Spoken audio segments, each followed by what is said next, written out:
सर्वांना नमस्कार. स्वागत आहे आपलं मराठी चातुर्य कथा या यूट्यूब चॅनलवर.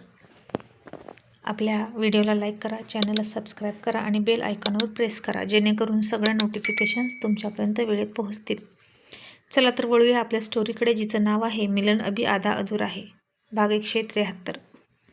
मग ते गुंड संग्रामनं सांगितल्याप्रमाणे रोहितचं नाव घेत म्हणाले, आम्हाला पाठवले रोहित साहेबांनी तुला संपवायला.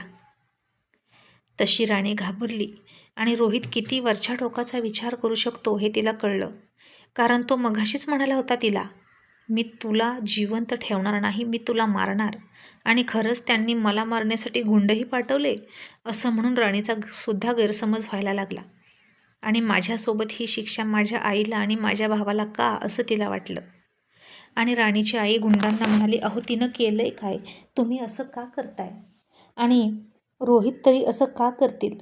आणि तोच गुंड म्हणाला, ते आता तुम्ही वरती जाऊन विचारत बसा, आता आम्ही मनोजला सुद्धा मारणार आहे.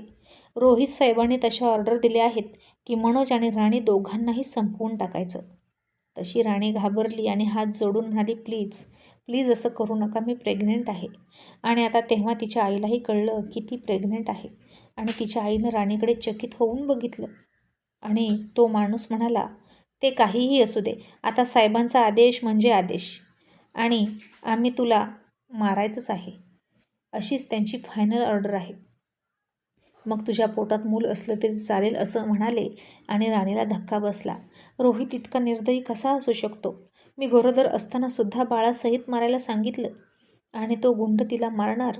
त्याच्या हातातला चाकू राणीच्या पोटात खुपसणार. इतक्यात पुन्हा संग्रामचा फोन आला आणि मेघना तिथून निघून गेली होती. आणि संग्रामनं त्या गुंडाला फोन केला आणि म्हणाला, तिला मारू नको रे, तिला फक्त धमकी दे आणि हे शहर सोडून जा म्हणावं कायमची. म्हणजे त्या मेघनालाही वाटेल की मी तिचं ऐकलं आणि राणीला मारून टाकलं. पण राणीला मारून जमणार नाही, ती तर आपला हुकमी एक्का आहे आणि ती कधी ना कधीतरी आपल्या उपयोगाला येईलच. त्या मेघनाला राणीचा काटा काढून तिचा हेतू साध्य करायचा आहे. आणि करू दे तिला रोहितसोबत लग्न, पण ती कधीही आपल्यावर उलटू शकते. म्हणून राणी आपल्याकडे पुरावा म्हणून हवी.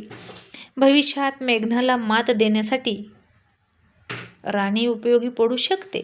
तर तू तिला फक्त आणि फक्त धमकी दे आणि निघून जा म्हणावं. आणि रोहितच्या नावानं धमकी दे आणि तिकडे मनोजला जाऊनही अशीच धमकी द्या, म्हणजे रोहितच बदनाम होईल, आपल्यावर काहीच येणार नाही, असं संग्राम म्हणाला. आणि आता या फोनमुळे का होईना राणीचा जीव वाचलाच होता. आणि ते गुंड म्हणाले, ठीक आहे, मला तुझ्यावर दया येते ग, तर तू एक काम कर, आत्ताच्या आत्ता बॅग उचलायची आणि निघायचं, या शहरात दिसायचं नाही. तू जिवंत दिसली तर माझे बॉस मला मारून टाकतील. मी त्यांनी सांगितलेलं काम केलं नाही म्हणून मला ते मारतील, तर तू इथून निघ. आणि राणी म्हणाली, ठीक आहे. तिनं आणि आईनं बॅग भरली, होतं नव्हतं तेवढं साहित्य घेतलं आणि ते शहर सोडून रातोरात निघाले.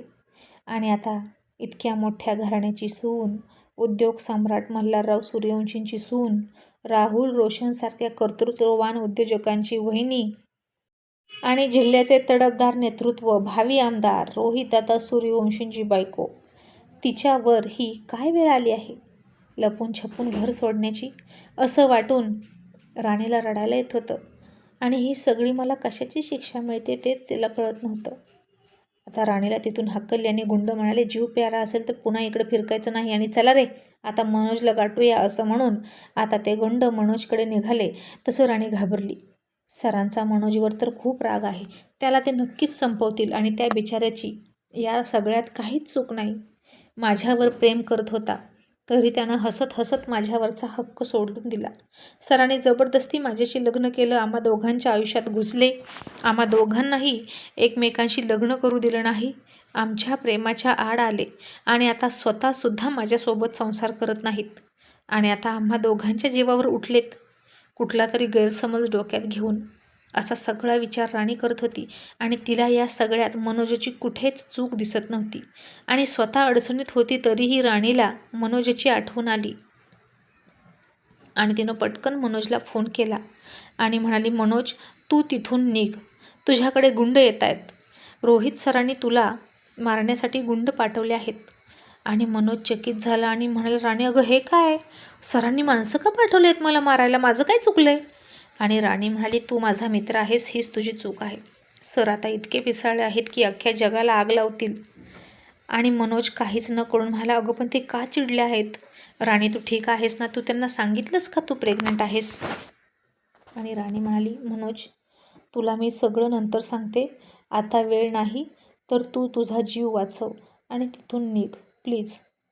तुझा यात काहीही दोष नाही, तू पटकन निघ, यांना सापडू नको.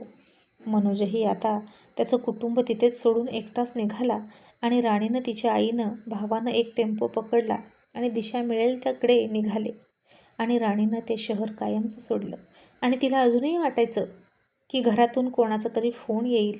राणी तू कशी आहेस? तू बरी आहेस का? सर चिडलेले आहेत मान्य आहे, पण इतर लोक तरी माझ्यावर प्रेम करतात, घरातले इतर लोक, असं तिलाही वाटायचं. पण कुणाचाही फोन नाही आला. याचाच राणीला वाईट वाटायचं. आणि मोठ्या घरातली मंडळी अशीच असतात का, असंही तिला वाटलं. बहुतेक आपण त्यांच्या लायकीचेच नाहीत, असं म्हणून ती गप्प बसली. तिची आई भाऊ घाबरले होते. आई म्हणाली, राणी अगं सांग ना गं काहीतरी, असं आई सारखी म्हणायची. आणि मग राणी म्हणाली, आई सरांनी मला घरातून हाकलून दिलं, माझ्या गळ्यातून मंगळसूत्र हिसकावून घेतलं. आणि हे ऐकलं आणि तिच्या आईला धक्का बसला. आणि म्हणाली, अगं पण असं कसं? तू तर त्यांच्या बाळाची आई होणार आहेस आणि ते असं कसं करू शकतात? राणी म्हणाली, आई कुणीतरी त्यांना माझे आणि मनोजचे घाणेरडे फोटो दाखवलेत, पण आई मी माझ्या बाळाची आणि सर्वांचीच शपथ घेऊन सांगते, मी नाही ग चुकले. आणि राणीच्या आईला राणीवर विश्वास होता आणि ती म्हणाली, हो ग बाळा, तो चुकणार नाही मला माहीत आहे, पण कोणीतरी हा नक्कीच डाव साधलेला आहे. राणी म्हणाली, कोणीतरी म्हणण्यापेक्षा मेघना मॅडम, असं म्हणून राणीनं रागातच मेघनाला फोन करायला फोन हातात घेतला. तशी राणीची आई म्हणाली, नको राणी, अगं कोणालाही कळू देऊ नकोस की तू जिवंत आहे आणि कुठे निघालीस. तुला माहीत आहे ना ते गुंड काय म्हणाले? तू जिवंत आहे आणि कुणाला तरी फोन केला हे कळलं तर रोहित आणखीन तुझ्या मागे गुंड सोडेल. तो किती प्रेम करायचा गं तुझ्यावर, मग आता तो असं करतोय यावर माझा विश्वासच बसत नाही. आणि राणी डोळे पुसत म्हणाली, आई रोहित सर काहीही करू शकतात, टोकाचं प्रेम करू शकतात आणि टोकाचा तिरस्कारसुद्धा करू शकतात. आणि मी इतकी नशीबवान आहे की मी त्यांचं टोकाचं प्रेम बघितलं आणि टोकाचा तिरस्कार रागसुद्धा बघते. त्यांना एखादा माणूस नाही आवडला तर ते त्यांच्या नजरेसमोर ठेवत नाहीत, त्याला जीवनातून उठवतील. पण तरीही आई मी त्यांच्यावर प्रेमच करत राहील. त्यांनी मला मारण्यासाठी गुंड पाठवले असले तरीही मी त्यांच्यावरच प्रेम करेल, असं म्हणून राणी रडत होती. आणि राणीच्या आईनं तिचं डोकं मांडीवर घेतलं आणि तीही रडायला लागली. आणि काय होणार आपल्या लेकीचं, असा प्रश्न तिच्या पुढेही उभा राहिला. मग मेघनानं पुन्हा संग्रामला फोन केला आणि म्हणाली, राणीला संपवलं का? आणि संग्राम खोटं बोलत म्हणाला, हो, तो मनोज आणि ती राणी आणि तिची फॅमिली चौघांनाही संपवलं आणि जंगलात फेकून द्यायला गेलेले आहेत सगळे. त्यांची डेड बॉडीसुद्धा सापडणार नाही. आणि हे ऐकून मेघनाला आनंद झाला आणि ती म्हणाली, बाय बाय राणी, तू मला कॉलेजमधून हाकून द्यायला निघाली होतीस ना, तर आता मीच तुला सूर्यवंशींच्या घरातून हाकलून दिली. आणि आता तू कुठेतरी एखादी चांदणी होऊन वरून बघ माझा आणि रोहीचा रोज रात्रीचा रोमॅन्स. आणि तुझ्या ओठांवर, गालावर, गळ्यावर त्याचं लव बाईट असायचे ना, तर आता त्या लव बाईटवर, त्याच्या रागावर, त्याच्या प्रेमावर फक्त आणि फक्त माझा हक्क असेल. असं म्हणून मेघनानं पुन्हा रोहितचे फोटो बाहेर काढले आणि त्यावर किस करत बसली. मग आता मनोजही राणीच्या मागे मागेच निघाला होता. त्यानं राणीला फोन केला आणि म्हणाला, राणी अगं आता तरी सांग काय झालं? खरंच ते गुंड माझ्या घरी गेले होते आणि मला शोधत होते. आत्ताच माझ्या बाबांचा फोन आलाय आणि बरं झालं मी निघून आलो, नाहीतर त्यांनी मला मारलंच असतं. आणि मग राणीनं त्याला सगळं सविस्तर सांगितलं आणि म्हणाली, मनोज हे सगळं कुणी केलं असेल सांग बरं. आता मनोजलाही धक्का बसला आणि म्हणाला, बापरे राणी, हे काम मेघना मॅडमचं आहे. तुझ्यामध्ये आणि रोहित सरांमध्ये गैरसमज पसरवण्यासाठीच हे तिनं केलं. पण तुला आणि मला काहीच माहीत नाही गं. आता कळतंय की तिच्यासोबत आपण जेवण करावं म्हणून ती का आग्रह धरत होती. आपल्या जेवणात नक्कीच त्यांनी काहीतरी मिसळलं असणार मनोज, असं राणी म्हणाली. पण आता कळून काय उपयोग, आधीच आपण सावध राहायला पाहिजे होतं. तिनं माझा संसार तर मोडलाच. मनोज म्हणाला, राणी मी सरांशी बोलू का? तशी राणी घाबरून म्हणाली, नको मनोज, सरांना कळता कामा नये आपण जिवंत आहोत, नाहीतर ते आपण असू तिथं येतील आणि शोधून मारतील. आणि मनोज म्हणाला, राणी हे काय होऊन बसलं ग? अगं तुझ्या पोटात बाळ आहे त्यांचं. मग आता तू त्यांच्याशिवाय कशी राहशील? आणि तुम्ही दोघांनी पाहिलेलं सुखी संसाराचं आणि बाळाचं चित्र कसं पूर्ण होईल? मला तर सगळं अवघड वाटतंय. आणि आता खंबीर मनाची राणी आणि प्रत्येक परिस्थितीत स्वतःलाच प्रेरणा देणारी राणी आतून इतकी खचली होती तरी तुटली नव्हती. तरीसुद्धा आपल्या आसपासच्या लोकांना आपण खचलो हे कळू देत नव्हती. रोहितनं त्या एका वर्षात तिला किती त्रास दिला. जबरदस्ती लग्न केलं, जवळ येत नव्हता. सुरुवातीला तर म्हणाला, आपण असंच आयुष्यभर नवरा बायकोचं नाटक करत राहायचं, जे राणीसाठी खूप अवघड होतं. एका मुलीसाठी खूप अवघड होतं ते. म्हणजे स्वतःच्या हातानं स्वतःच्या पायावर धोंडा मारून घेतल्यासारखं होतं ते लग्न म्हणजे. तिला तो त्याच्यावर प्रेम करायला लागली तरी खूप बोलला, तिचा अपमान केला. राणीनं किती वेळा त्याच्याशी अबोला धरला आणि किती वेळा घर सोडलं आणि त्याच्यासोबत संसार होईल न होईल, होईल न होईल असं करता करता अनेक उन्हाळे पावसाळे एका वर्षात बघितले आणि एका वर्षात त्याच्या स्वभावाचे अनेक कंगोरे तिनं बघितले. आणि आता फायनली ती आई होणार होती आणि आत्ता आपल्याला त्याच्या आयुष्यातून कोणीच दूर नाही करू शकणार. रोहित राणीला कोणीच वेगळं नाही करू शकणार असं वाटत असतानाच राणी त्याच्यापासून वेगळा झाली आणि नियतीने तिचा डाव साधला. नियतीने म्हणण्यापेक्षा मेघनानं तिचा डाव साधला आणि ती यशस्वी झालीच रोहितच्या मनात राणीविषयी संशय पेरायला. पण आता संशय पेरणाऱ्यापेक्षा संशय घेणारा आणि गैरसमज करून घेणारा फार महत्त्वाचा असतो. आधीच रोहितचा राणीवर कमी विश्वास होताच, मग बाकीचे हवा तर घालणारच आणि हा संशय वाढत जाणारच.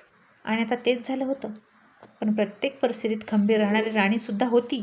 सुरुवातीपासून ती रोहितवर जास्त विसंबून नव्हती.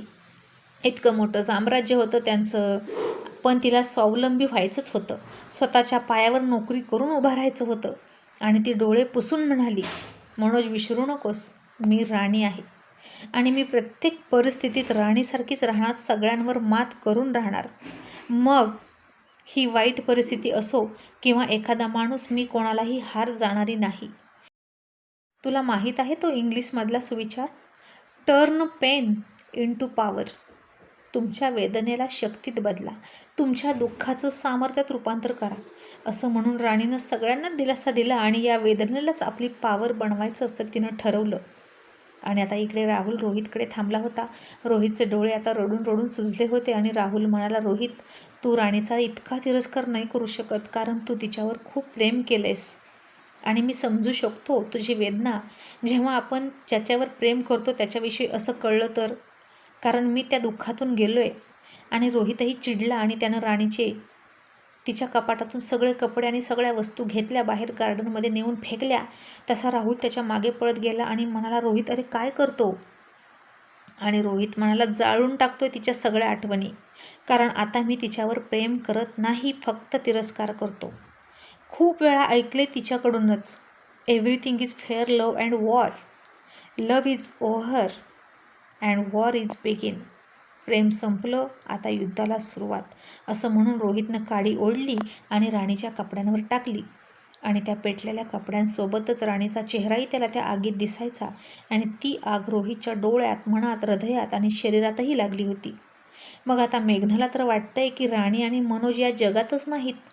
मग आता बघूच रोहित आणि राणीला ही परिस्थिती कुठपर्यंत नेऊन पोहोचवेल आणि एकमेकांपासून दूर जाऊन ते दोघं एकमेकांना विसरू शकतील का?